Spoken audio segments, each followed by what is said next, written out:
Johnny Knoxville is doing the final Jackass 4. This one's a little bit dear to our hearts. These are sort of these guys are sort of like rock stars that came along in our formative years.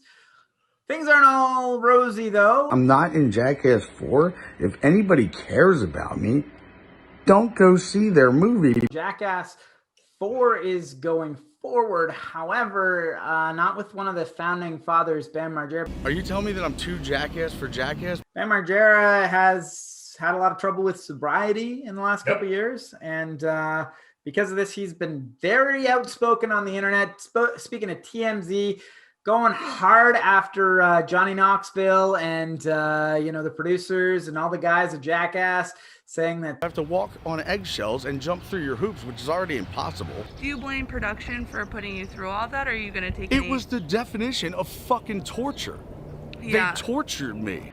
I wrote them so many ideas, and if I'm not in the movie and they use my ideas, how do you think that that'll make me feel? The last thing I want to do is be in a courtroom with Jeff fucking Tremaine. I love him. The other guys are saying, well, that's because you didn't stay sober. You're not sober. You have to take care of yourself, man. It's a really sad situation, especially seeing we kind of grew up watching these guys. Jackass was everything to me.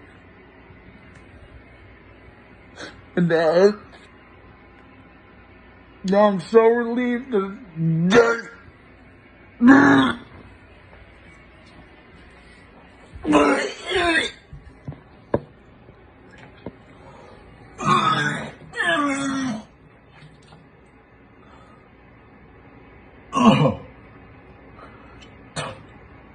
fuck you, Knoxville. What do you think about Bam being excluded? Do you think that's a fair thing to do? Yes, absolutely. Okay. I think because, like I was about to get to, Ryan Dunn died. His whole life went down. It was his best friend. Yes. Ryan Dunn died. He went to he was alcoholic, drugs, all this stuff. Johnny Knoxville, that's the best thing you could do as a friend. If if your friend's a car wreck and is battling sobriety, and if he's on the set, he won't be able to stay sober. I went to rehab for Adderall and alcohol. I come out on Zoloft, Vistarol, bipropion, lithium, Concerta, propranolol, Seroquel, Contrave, Trazodone, Vivitrol, Naltrexone, Latuda, Zyprexa, Lexapro, Abilify, Wellbutrin, Vraylar, and Adderall, because I have ADD, and Klonopin.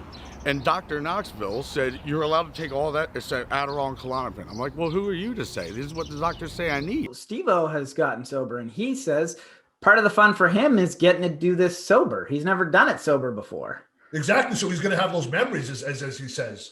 Steve-O's having memories. So it can be done. And then it led to suicidal tendencies on all 18 medications that I was on. I'm like, well, what's the point of a $5 million contract that I have to walk on eggshells and jump through your hoops, which is already impossible? Yeah.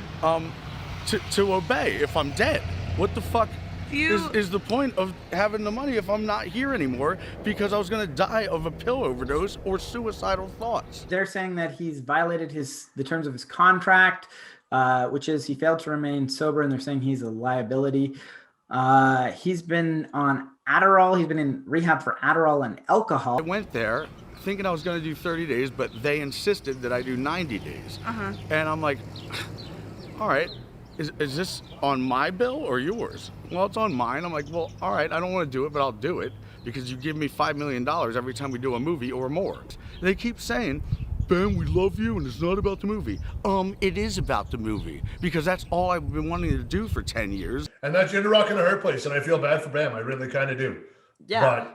And he's calling out, he's saying all these people betrayed him, but then Steve-O has actually posted on his comments, he says, Bam, the two people you're saying wronged you, Johnny Knoxville and Jeff Tremaine, are the same two people that organized the intervention that saved my life. Everyone bent over backwards to get you in the movie, and all you had to do was not get loaded.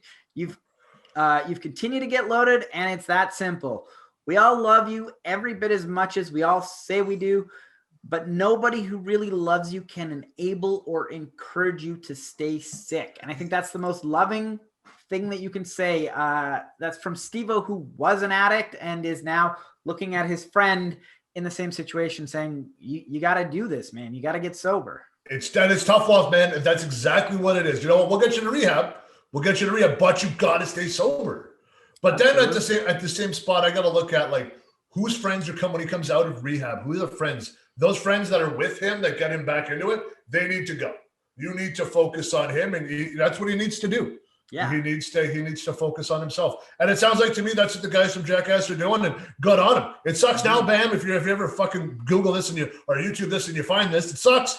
But you know what? Your buddies love you. And I think later on down the road, I think you're gonna have more love and appreciation for him, hopefully years down the road.